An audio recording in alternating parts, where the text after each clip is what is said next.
Well, welcome everybody, and thank you, Ginat, and for inviting me to this forum. I'm honored to be here today, and I hope you will get something out of the talk that I will be doing, developing your natural immunity.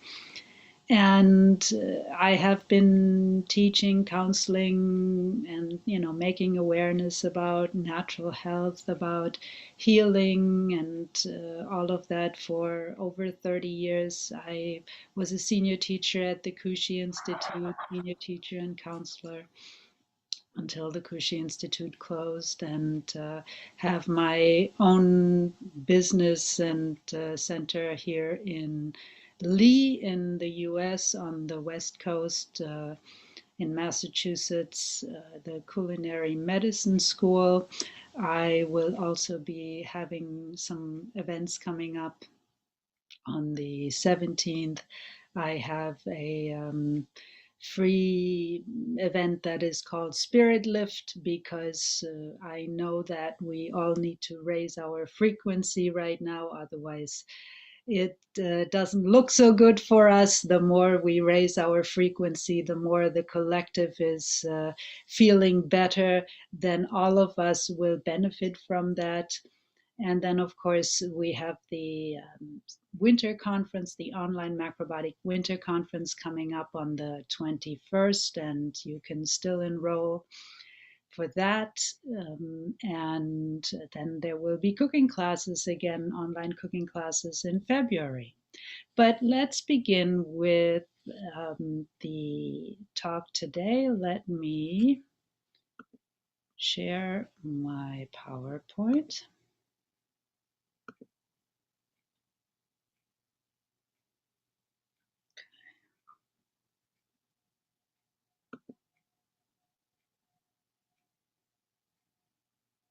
Can you see it? Yes, indeed. Okay, very good. All right, so what is natural immunity? Natural immunity is basically the ability to flexibly adapt to and harmonize with our changing environment. And, whether we're talking about COVID, whether we're talking about other infections or cancer or, anything like that, our immune system protects us from a lot of outside influences or influences that have come into our system through food, etc., that may not be in our best interest. So, and also, of course, the immune system is playing a role in brain functioning and aging and many other factors. Factors that are important to consider when we're looking at the immune system are both our constitution and our condition. Our constitution is what we're born with, basically more like, the constitution is developed during the gestation in the womb and our very early childhood years.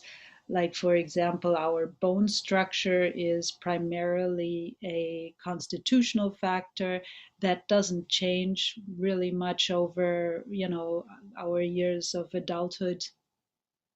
But the softer tissues like muscles and skin, etc., all of those are more considered condition, and our condition can very much be changed and easily influenced by our diet, by our lifestyle, exercises, environments, etc. So we have a lot of influence on our condition, and that can make all the difference in terms of strengthening or weakening our immune function.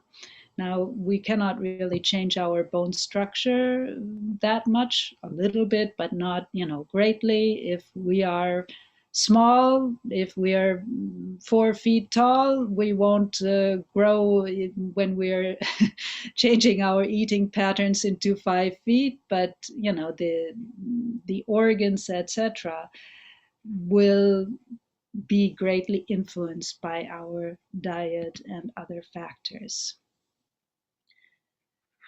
Now, which factors weaken our immune system? Very important is to consider the state of health or disease of eliminatory and governing immune function organs. And so when we're looking at the diminished ability to discharge, when we cannot discharge stuff that shouldn't be in our body, then we have a problem. We're starting to accumulate that, and the body has to deal with that, and that weakens the system. So the important part is, of course, looking first of all at our organs that are eliminating stuff from our system that shouldn't be there. And first and foremost, we have the large intestine, of course, and also the kidneys and bladder. These are very much organs that help to get rid of stuff that the body doesn't need anymore. Then, of course, also our lungs are getting rid of stuff that we take in through breathing, but through exhalation we can get rid of stuff. Our skin is very much an organ of discharge, but also our liver. Our liver, the nutrients from the digestive system are going into the liver. And when the liver is in good health, then any toxins that have also come in from the digestive system, they will be filtered out by the liver and then discharged back into the digestive system, into through the gallbladder into the intestines to be removed. And then, of course, we have also the immune function organs that are governed by certain organs in the body.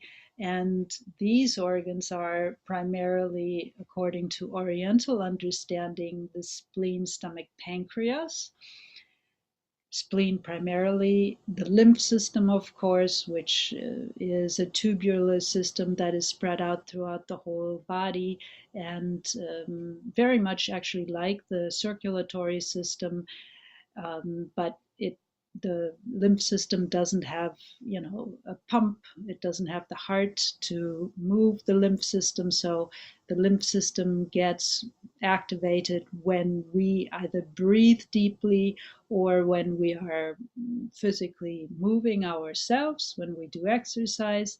And then the lymph system also has these almond shaped or bean shaped lymph nodes, which are the places where bacteria and viruses are filtered out. And then also, of course, the bones, which are governed according to Oriental understanding by kidney bladder function. This is another important factor to consider and to pay attention to when we're looking at the immune function. So the immune function, the immune system is a large network of cells, tissues, organs that work together to protect the body. And the lymphatic system, which is an important part of the immune system, and I just talked about it, is a tubular system spread out throughout the whole body to, take care of waste in the system and filter it out. Most white blood cells, as well as red blood cells and platelets, are produced in the red bone marrow and the fatty tissue called the yellow bone marrow. So that is, another place that's why bones are important in terms of the immune function. And then, of course, we have T cells and B cells, which are the lymphocytes, and these are produced in the lymph nodes, the spleen, and T cells are also produced and mature in the thymus gland. Now, where's the thymus gland? The thymus gland is sitting right here in front of the heart, and So, I mean, one thing that we can just see very simply being the thymus gland being an important part also of the immune function, and that's sitting right on top of the heart, meaning it has to do also with our ability to, well, feel love, to, receive and to give love, that kind of a thing. And unfortunately, in most adults these days, the thymus gland really, really shrivels up. In children, it's very big, and in the Western civilizations at least, the thymus gland shrivels up as we age. In very traditional cultures, and some of the traditional tribes in the rainforest, etc., they find that their thymus gland stays, large and active throughout their life. But in our world, well, that has shriveled up. So I think we really have to pay attention to love, giving and receiving love, and that way also our immune function will be strengthened.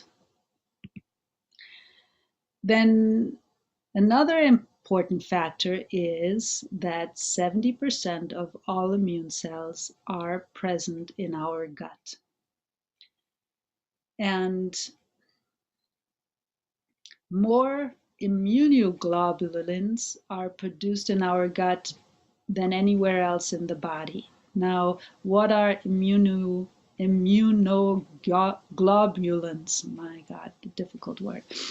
These are a specific kind of protein, and a specific kind of protein that is produced by the white blood cells. And these are acting as a very critical part of the immune response by specifically recognizing and binding to particular bacteria or viruses and aiding in their destruction.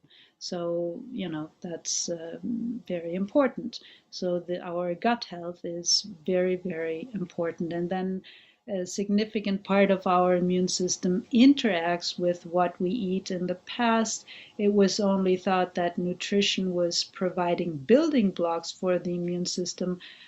However, it is becoming much more clear now that this is also providing the force of how the body responds to external influences such as infection, virus, stress, cancer, etc.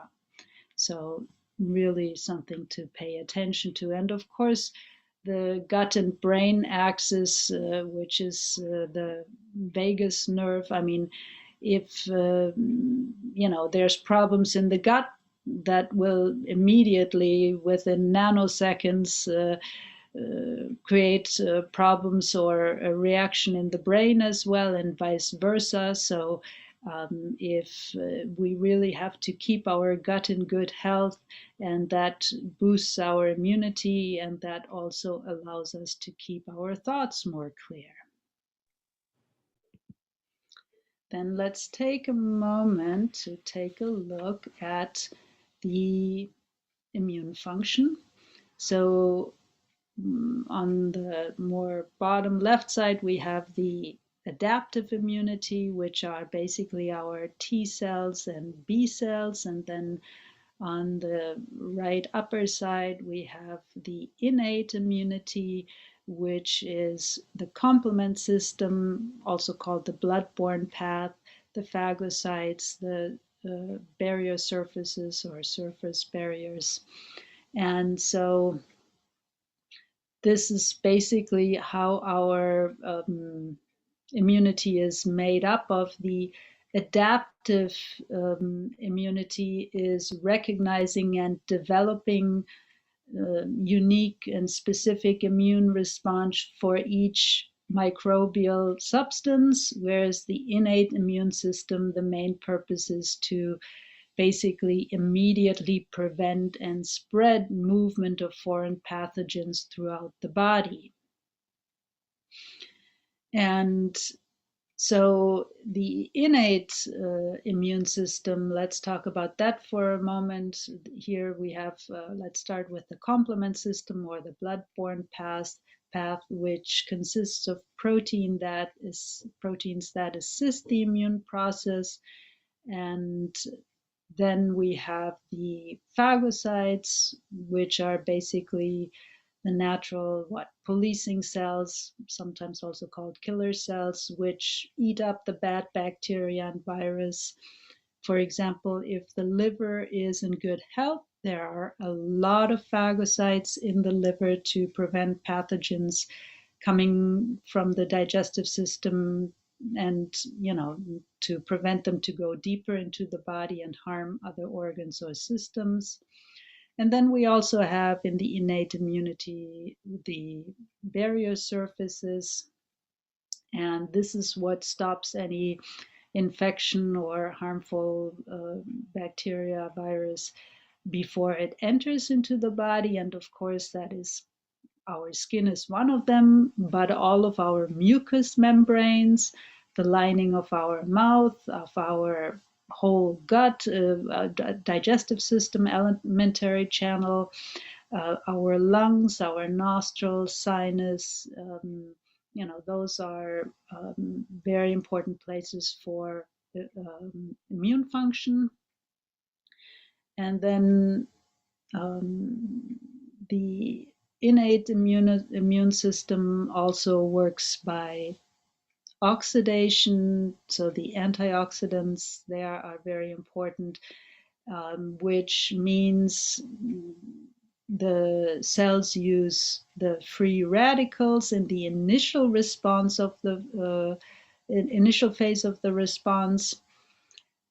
And so it's very important when we are faced with virus, bacteria, etc., that we have plenty of antioxidants, for example, coming from food, or that we are able to turn on the switches in our DNA and our cells to create antioxidants to clean up free radicals, because I think most people are familiar with free radicals, that free radicals can really create aging, create destruction in the body.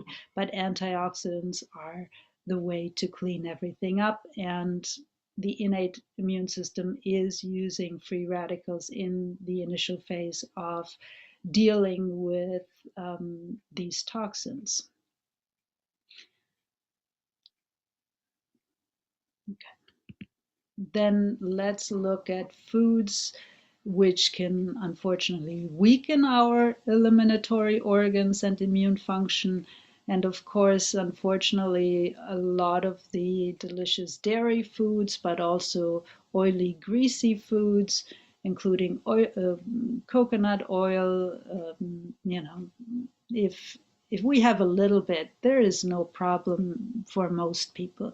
But if it's a lot, then that can really slow everything down in the body and create problems. And it's very clear. I mean, I just recently did an interview with also Dr. Neil Barnard, who has done quite extensive studies also on COVID now. And he is very clear that or in the studies that he's done, very clear that a low fat diet works much better to boost our immunity. And even if we get something, we're not as negatively impacted by it. So that's number one: oily, greasy foods, including dairy. Number two, refined flour products, and of course, sugars and sweets that really breaks everything down in the body, unfortunately. Now, having a little bit of fruit or something, that's fine, but um, sugar, extreme sweets and white flour products, they all um, create what chemicals in the body that are creating more inflammation. So the body itself has to work harder to clean everything up, and then there's not much energy for the body to put into the immune system or immune responses that are maybe needed. Also, heavy animal foods, meat, poultry, eggs, and others, they often, well, first of all, they're usually very fatty, but they themselves, when they are going through our digestive system, creating a lot of toxins. And in that process, then again, the body has to do so much cleanup work from the mm, putrefaction of these foods as they are sitting in our digestive system, because our digestive system, unfortunately, is really, really long. And so, unlike a lion who can digest meat in a very short time, and so there's not much toxins created in the process of digestion. For us, it's in terms of meat and animal foods. Usually, they say, about 100 hours or so. So that's several days. It's a long time, and that means it's a warm environment, and meat in a warm environment, even for 24 hours, it rots. And that's what it does in the body. And so the body has to clean that up, and that creates more effort. And then, of course, also potatoes, but potatoes by themselves here, they're not so much, but we're talking about, the fried or chips kind, or, French fries with butter, anything that is sticky, greasy, because nightshade, and that's the next aspect, of course, nightshade vegetables in general have a little bit of a weakening effect. Nightshade vegetables mm, are having substances that are a little bit like creating super mild anesthesia on the body. so so it slows everything down, and that means also the effectiveness of the immune function will be slowing. Tropical fruits, chocolate. Now, of course, if you're living in a tropical climate, that may be different, but we're talking about here a northern climate, northern or southern hemisphere, but not tropical climate. And if you're eating a lot of tropical fruits and chocolate, which are foods that mm, can also more, well, they are usually higher in fruit sugar and chocolate. Most people don't eat just chocolate itself, but chocolate also numbs the nerves very much. And again, that, all of that weakens the immune response in the body. And then I think everybody knows that excess caffeinated foods and beverages and alcohol can also be very weakening. Now, foods maybe like green tea, which have a lot of antioxidants and maybe a strengthening factor or something like that, would be fine.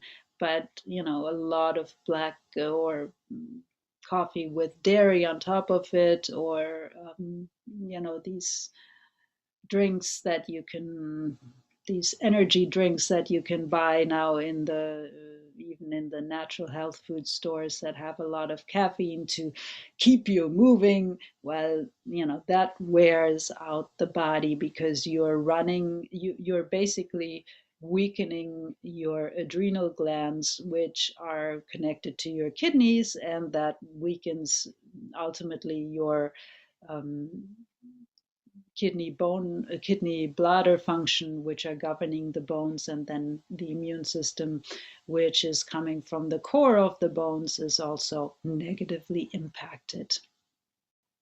So, having a little green tea, or maybe having a little bit of black coffee here or there, may be okay depending on your constitution condition. But if you're already not feeling good, it's best to not do those kind of things, and especially also not the alcohol.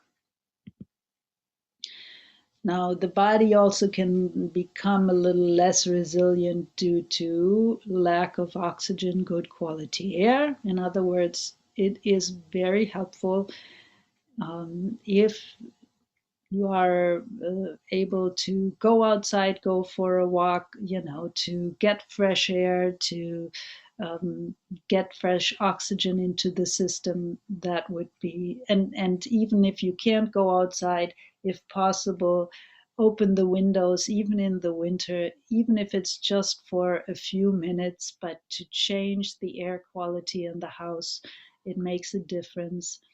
Also, lack of good quality water. If our water quality is toxic, water goes every, I mean, we are 67% water, and if the quality of water is not very good, both the if you're looking at it from the under the microscope, if of course there's a lot of toxins in there, that's not helpful. But also energetically, I'm sure you've heard how much water can be mm, holding energetic patterns. In other words, if you say thank you to water, it will, when they looked at patterns that ice crystals form after you've said thank you to water, then it has beautiful crystals. But if you say hateful words or play music that is, not uplifting, then the crystals will not look very nice. So, water is very much a way to hold information. So, also imbuing it with your gratitude, with your love before you ingest it will be helpful in any case.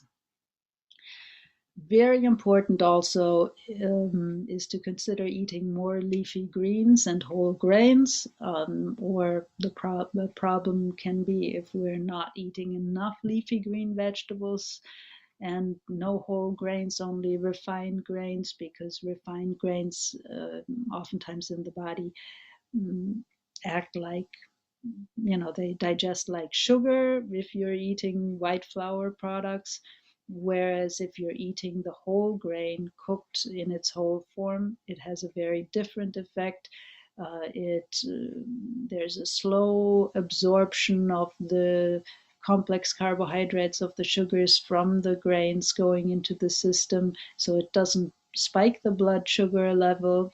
And the leafy greens, of course, are extremely important because they provide, well, leafy greens provide minerals, they provide vitamin C, they provide fiber to slow absorption of also, other sugars that we may have eaten, or even from whole grains or something. And so, what did I say? And lots of antioxidants, of course, to clean up any free radicals in the body as well, and other micro nutrients that are really important for the body. So, leafy greens, I cannot say enough about them. Other problems, of course, excessive prescription medications, or illegal drugs that can also weaken the body, because the many of the medications are based on petroleum, which has a really not so good effect on the body. And then we have also chemically preserved foods, pesticides, food additives, uh, like Roundup, glyphosate, which is in many foods found, unfortunately, these days, even organic. But, trying to find good quality in your neighborhoods, and also asking for it, asking your local farmers to grow more natural foods. I think that's very important. Another problem is lack of vitamin D. and vitamin D, we'll talk about it later for a moment again, but of course the sunshine vitamin. So we can, if you are able to go outside into the sunshine in the winter time, in the middle of the day, that really is very helpful. If not, then I would suggest maybe a supplement. Other considerations that could be having a negative impact, uh, having your tonsils taken out. I mean, if you don't absolutely need to take them out, don't take them out, because they are part of the immune function, as is the appendix, appendectomy, taking the appendix out. I mean, if it's already out, then, that be that as it may. But, and of course, if you have an inflamed appendix, it's in most cases safer to take it out because rupture could kill you. So, but if you're eating more of a plant-based diet, usually appendix doesn't bother people. Tonsils can be easily inflamed if we eat too many sugars and dairy. So that's one thing. But if you stop those, then usually the tonsils will um, get better more quickly. Other surgeries, if we've had a lot of surgeries or even one surgery, but the scarring from the surgery can unfortunately cause oftentimes also the energy flow in the body to not go as naturally anymore, and that can be sometimes weakening. So again, really looking at, is a surgery absolutely essential or not? If not, then maybe seeing if what other options there may be to improve the body. Uh, when if you can breastfeed your child, that is very clearly shown to improve people's immunity. Lack of breastfeeding creates a weaker immune system in the body. And of course, also routine antibiotic treatments and some other medications. But antibiotic treatments really, clean out the gut. And when it cleans out the gut, that means there is that first instance also, as I said, a lot of the immune proteins are in the gut. If we take antibiotics, everything is cleared out, and we make ourselves prone to getting more infections or virus, etc., more easily. Vaccinations, and I'm not even talking about the COVID vaccination, so I'm not going there because I don't want to. But excess vaccinations, especially like these triple shots or something like that, if you need to get a vaccination, get one vaccination, wait before you get another vaccination, at least 6 months or so, because too many vaccinations can unfortunately also negatively impact the body. Um, Lifestyle practices that So, are, Bettina, can we go where you don't want to go and just get some feedback from you about the COVID vaccines?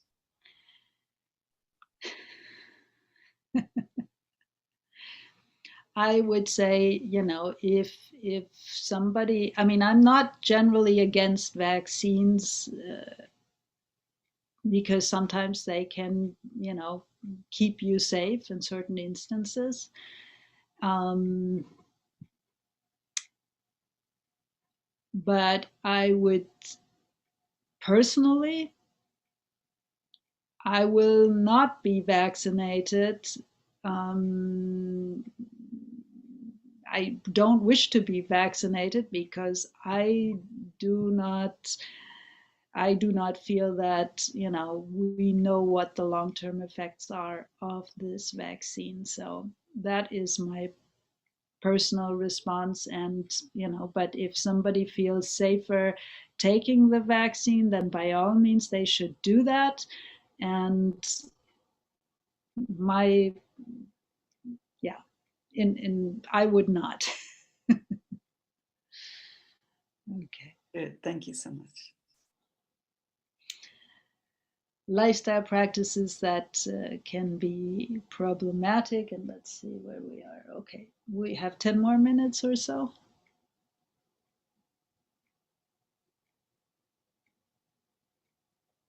Okay.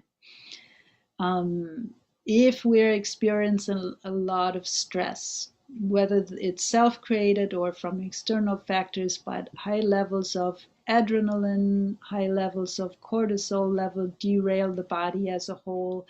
And, it descends into a vicious cycle that doesn't even allow us to think or clear freely. So we cannot find any solutions. The body begins to deteriorate, and also it dismantles the immune function. So really trying to stay out of step, out of fear as much as possible is very important.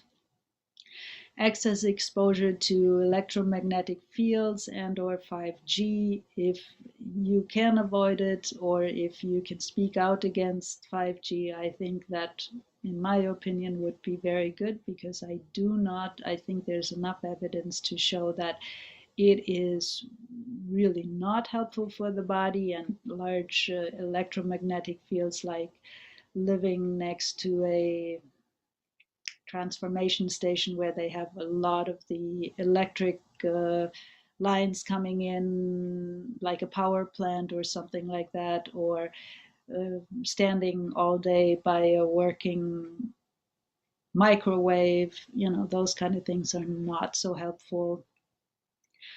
Lack of exercise or excessive exercise. No exercise at all, then our lymph system doesn't get activated, which is important to filter out toxins.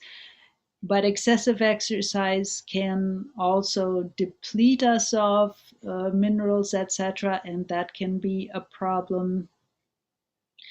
uh, Lack of meaningful social relationships, meaning, getting the heart center going, having that exchange is very important for boosting our immune system, or lack thereof, then it creates more of a problem. So, in fact, in my opinion, staying so separate all the time is actually quite the opposite of what is needed to mm, boost our immune system.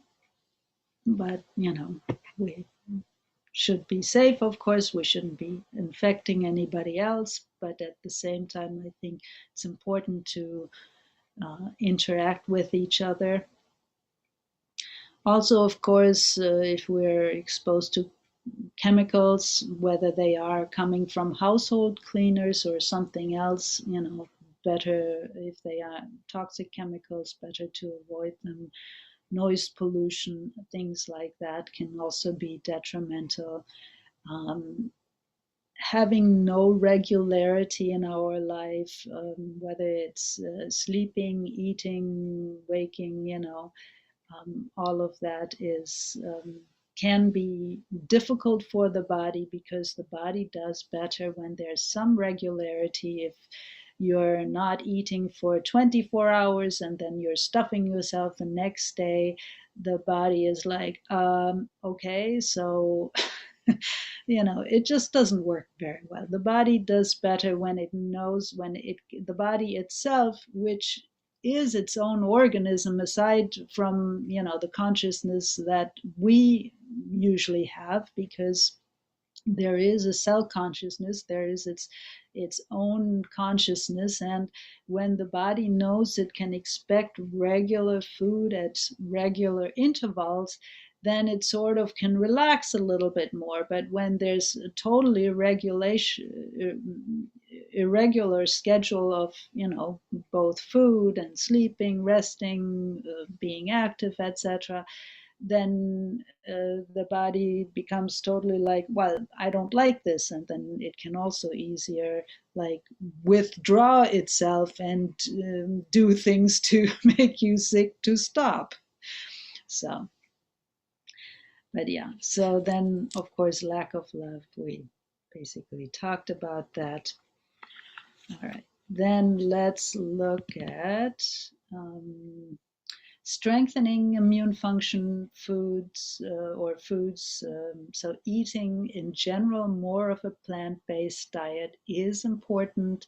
Eating whole grains in their whole form, not necessarily milled into flour, but cooked whole, like brown rice, millet, barley.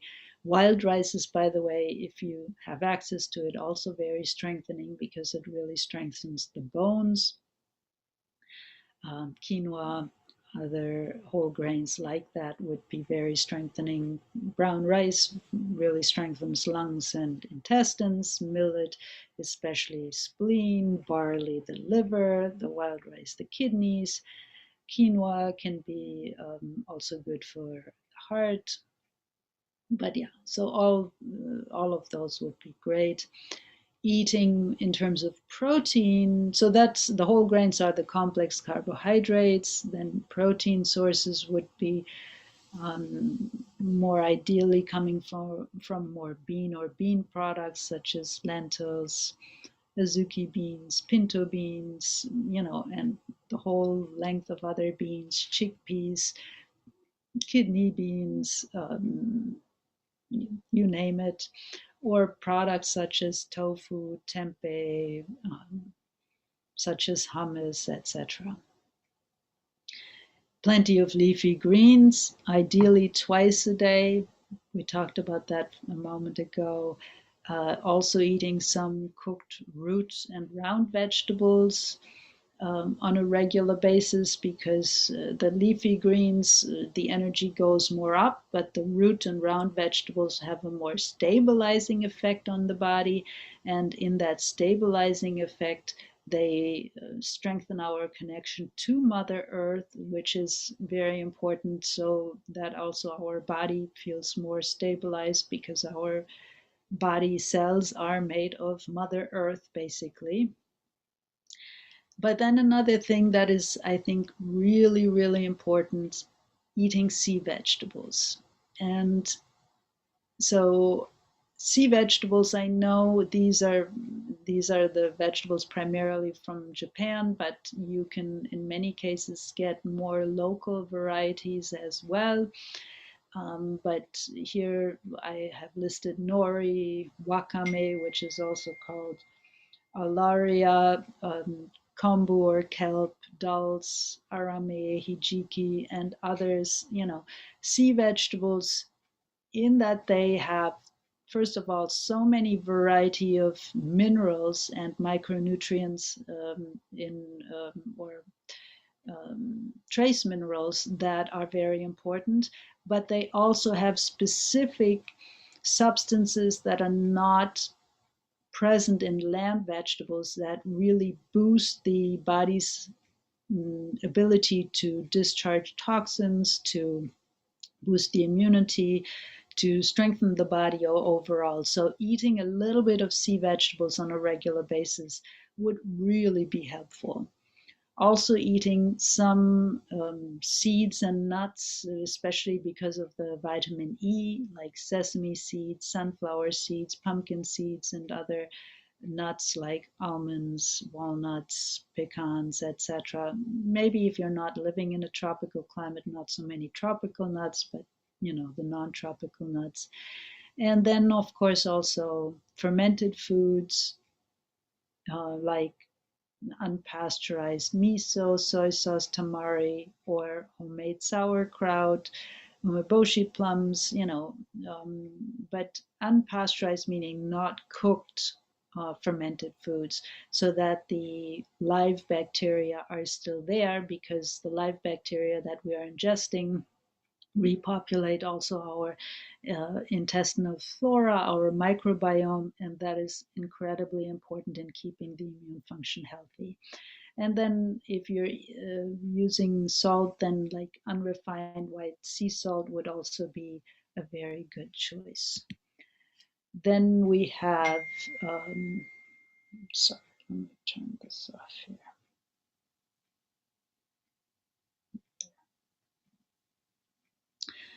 Then we have our micronutrients, the minerals and vitamins, and I just want to go really quickly. I mean, so our macronutrients were like the carbohydrates, protein, fats, etc., from whole grains, beans, and nuts. And the micronutrients are basically the vitamins and minerals. And so, in terms of minerals, they are very important for the immune system also. Iron is both important for the adaptive and innate immune system. It is also an antioxidant and necessary for the proper functioning of the immune cells. If you're supplementing with iron, sometimes over supplementation can actually, in terms of iron, cause an overgrowth of bacteria. So, over supplementation is not helpful. But when you're taking it through food, like through sea vegetables, through vegetables like broccoli, but also through beans that are like red or black, these kind of foods, then the body will only absorb what it needs and not take excess.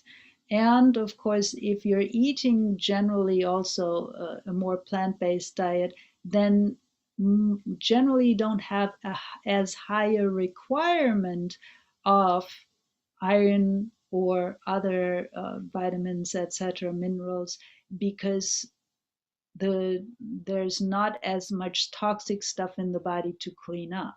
So that's also important. Now, zinc is very important because zinc also works both in the adaptive and innate immune system, but even a mild zinc insufficiency can actually impair some of the hormones in our thymus gland. And this is, of course, where we promote T cell maturity.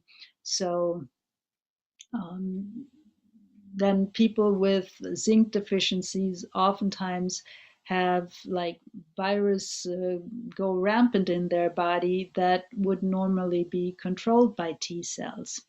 So that's very, very important. So eating sea vegetables again is a good source. Whole wheat, quinoa, beans like chickpeas, lentils, tofu, walnuts, pumpkin seeds, things like that are very good. Copper also works both on the adaptive and innate immune system, and it really helps to decrease respiratory infections. So making sure that we have enough copper, and for copper, you can even just put a piece of copper directly on your body. It will be absorbed into your system as well. But also foods like spirulina, sea vegetables, leafy greens, shiitake mushroom seeds, and nuts are good sources.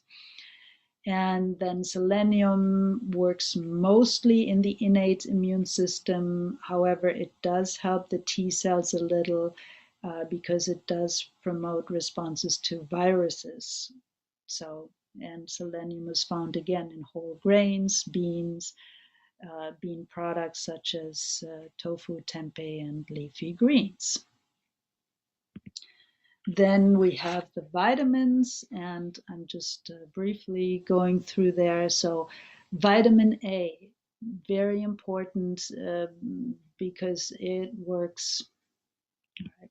So, vitamin A works both on the innate and adaptive immune system. Very important because it works at the surface of our mucosal surfaces, meaning on the lining of our um, alimentary system, our GI tract.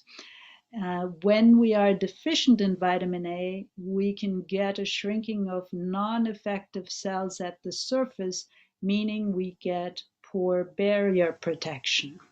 So, stuff that comes in through your food can enter into the system much more easily. So, vitamin A, very important. And of course, orange colored foods, as well as, the green leafy ones, like cabbage, like broccoli, like kale. All of those are also very high in vitamin A. Then B vitamins, there's B1 to 12, but no B4, 8, or 10. But B vitamins work both on the adaptive and innate um, system, and found in all whole grains, beans, lentils, seeds, nuts, dark leafy vegetables, fruits. Now, vitamin B12, of course, is not really found in plant foods. So if you're low in vitamin, if you know that you're low in vitamin B12, or if you're not sure, then I would say check yourself, have yourself checked. Vitamin B12 is something that stays in the body for a long time. So if you've been recently eating more animal food, then you're probably not low. But if you're not sure, test yourself, have yourself checked, or take a supplement that may be important as well. Then vitamin C, of course, works on immune system, especially on the innate immune system, and as an antioxidant. The one thing that I would like to say about vitamin C, I mean, eating it from food is great, and vitamin C, however, is heat sensitive. So if we're eating it in terms of our leafy greens, they need to be cooked less than 3 minutes for it to be still there. If it's overcooked, if you've cooked it until it's not vibrantly green anymore in terms of leafy greens, then it's destroyed and you won't get the benefit. But so cooking it quickly or eating some raw fruits like the blueberries or something like that, um, that is very good. And of course, vitamin C has become very popular as a supplement treatment for colds and viruses, where people suddenly take large doses of vitamin C. But studies have clearly shown um, big doses of vitamin C are generally not changing the length or severity of the disease. But when we're taking these foods regularly in sufficient amounts that have vitamin C, then it greatly reduces incidence of being infected and the frequency of being infected or coming down with something. So, that's something to consider. Then the sunshine vitamin D, going out in the sunshine in the wintertime, in the middle of the day, it's very important because the angle of the sun early in the day and late in the day is not good, so that we're not creating as much. And also, actually, don't wear sunglasses, because a lot of the vitamin D is produced through the eyes. So if you're going outside and you wish to create more vitamin D, don't wear sunglasses. Sun-dried mushrooms contain some vitamin D, and if you're looking for a supplement like lichen, from lichen, you can get vitamin D capsules these days, so they are not the animal quality. Then we have just a minute or two left. Would that yeah, work? I'm just finishing up with vitamin E, and then I'll Oh, go to. fine. So vitamin E, very important because vitamin E, of course, is in anything that has fat, and it is one of the most effective antioxidants of the vitamins. So very important to eat foods also, like especially good quality oils, seeds, some nuts, but they are certainly also in our beans, especially the fatty beans or grains, also fatty grains like oats, but also in squash and pumpkin, and well, probiotics to strengthen our gut function. And yeah, we talked about many of these things already. So walking outside in nature, having meaningful social activities, etc. Integrating, I think, very important, integrating time for fun, joy, and pleasure in each day. That's really important. A few foods that are helpful: brown rice, but at this time, I would say, to strengthen the lungs and protect our lungs, anything in the radish family, whether it's white daikon, black radish, red radish, that would be helpful.